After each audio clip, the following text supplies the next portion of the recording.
On November 5th, Frau grabs the notes she has been taking the past few months and decides to write a thorough report explaining how she got stuck in a cabin in the mountains. It all starts in May, when Frau goes on a vacation with two friends and their dog Lynx. Frau is not used to animals and feels awkward around the poor guy. When they finally make it to the cabin, they settle down and the friends decide to visit the pub in a village nearby. Frau is tired, so she stays with Lynx. Bored, she tries to pet the dog, only for Lynx to snap at her. She spends the day doing beauty care, smoking, and exchanging awkward looks with the dog. In the end, she goes to bed early. The next day, Frau wakes up to find Lynx crying by the door. She lets him out so he can relieve himself and she searches the house, only to discover her friends have not come back. Worried something may have happened to them, Frau starts making her way to the village with Lynx ahead of her. Suddenly she hears him cry and rushes to his side. Apparently he somehow hit his nose, but she cannot see the cause. Frau keeps going, but instead of following her, Lynx goes back. After a few steps, Frau bumps against an invisible wall. Confused, she touches it with her hands, confirming there is a barrier there that will not let her pass. She could also hear a pounding, but it is just her own heartbeat. Frau thinks it is strange that no alarms were raised and no curious villagers came to look at the barrier. No matter how much she pushes, she cannot go on, so she decides to go back. Down the road, she finds a farmhouse with two people, but the invisible wall stops her from interacting with them. Her voice doesn't cross the barrier and the farmers seem to be frozen in time, although water continues to flow from the tap. Giving up, Frau returns to the cabin and has a smoke as she realizes Lynx is now her only company. Refusing to accept it, she goes back to the road and pushes again to no avail. Not knowing what else to do, Frau goes to bed. Suddenly she hears a strange sound and tries going outside to investigate, but when she opens the door she discovers the barrier is now blocking the house's entrance. Frau starts screaming only to wake up in her bed, where Lynx is already greeting her. She immediately checks the door and confirms it is alright. Then she goes out for a walk, and in the present, Frau writes down she doesn't remember what else she did that day. It is like the reality of the situation puts her mind in a daze.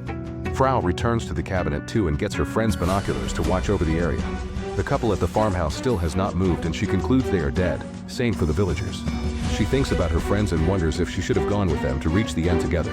At that moment Lynx begins barking and runs away. When Frau tries following him, she discovers he has found a cow.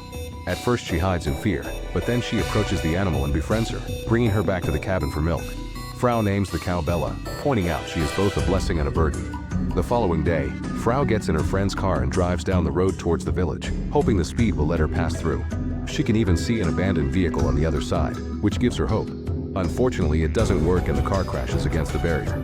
Ignoring her bleeding wound, Frau touches the wall as she wonders the meaning behind it. For the next 10 days, Frau tries to find a solution to cross the barrier to no avail.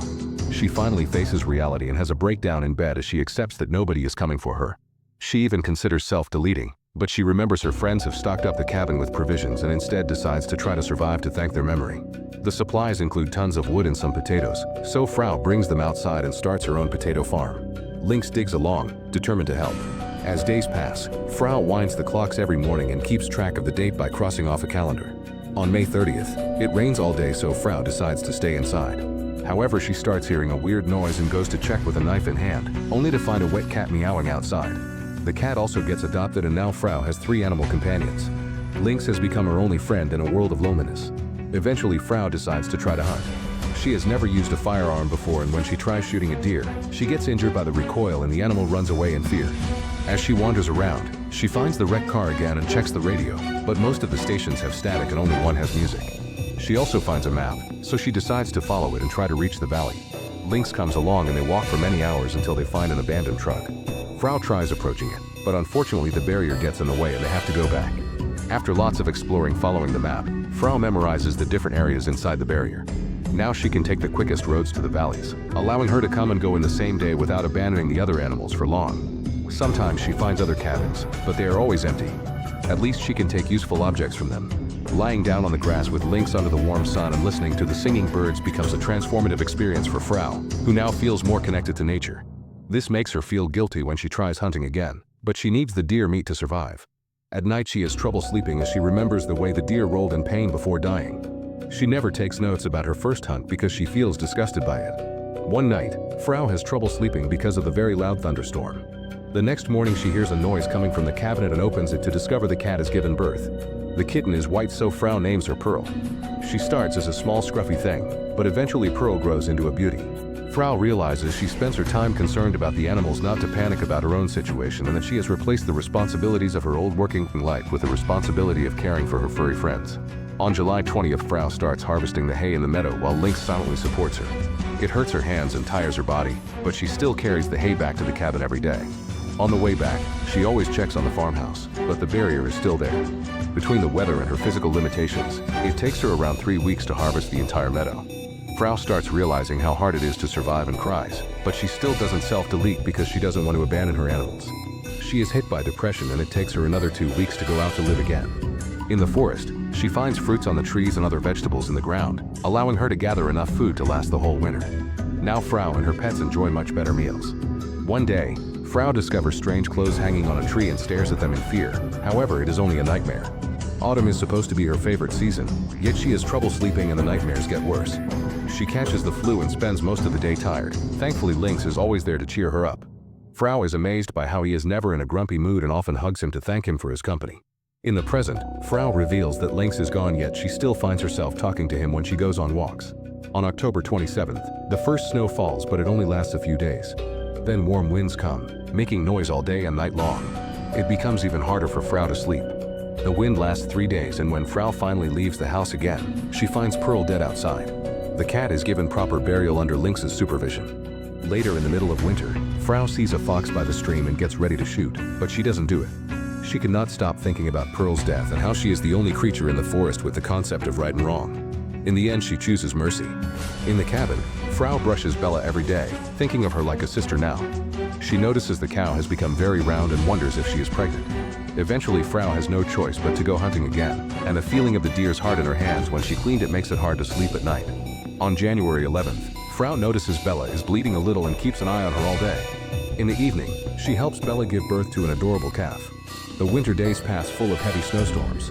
Frau catches seasonal depression and only leaves the bed because Lynx forces her to. Any thoughts about self-deleting go away when she remembers she must take care of him. After winter passes, Frau decides to move to one of the cabins in the meadows. On May 25th, she gathers all her animals and they travel together to reach their new home. Seeing the beautiful pasture, Frau has more hope for the future. From then on, she lives at peace with the animals, the stars, and the nature that surrounds her. Her memories of those days are so fresh that she doesn't take notes. For the first time, she feels appeased. On October 16th, Frau starts taking notes again and uses most of her time to double her wood supply. Her memories of those days are weak, and on December 10th she finds an entry that she doesn't remember writing saying time passes fast. As snow falls again, Frau becomes more philosophical and thinks about how animals and humans are forced to live their lives against their will. One day, she notices there is a white crow often flying around the house, ignored by its black family. Frau thinks the white crow is lovely and judges the other crows for their discrimination. She also starts leaving food out for the white crow whenever its flock leaves it behind. Eventually 2 years pass of Frau living inside the barrier, and by then she has forgotten about her old life. She has also given up hope that she will be found. In early June, she and her animals move to a new house, hoping the change will help the mood. Unfortunately, she is unable to bring back the magic of the first summer. One afternoon, Frau and Lynx are coming back from a walk and suddenly Lynx hears something near their home, so he immediately runs toward it. By the time Frau catches up, she is horrified to find a strange man slaughtering Bella's son with an axe. While Lynx jumps on the guy to stop him, Frau runs to the house to find her weapon. Unfortunately, she is not fast enough, and when she comes out, Lynx has already been killed. Furious, Frau shoots the man dead before clinging to Lynx in despair. Afterward, Frau carries his small body to bury him while hearing Bella making sad noises because she has found her son. The man's body is thrown off the cliff without any remorse. Incapable of feeling anything anymore, Frau leaves with Bella and the cat to another house. Soon Frau goes back to working, and the lack of Jinx means she has to be alone with her own thoughts. In the present, Frau says she has moved on and will always cherish the memories of her animals as encouragement to keep on surviving. She ends her report on February 25th because she has no more paper and goes outside to feed the white crow. Make sure to subscribe and turn on notifications so you can watch more videos like this. Thanks for watching.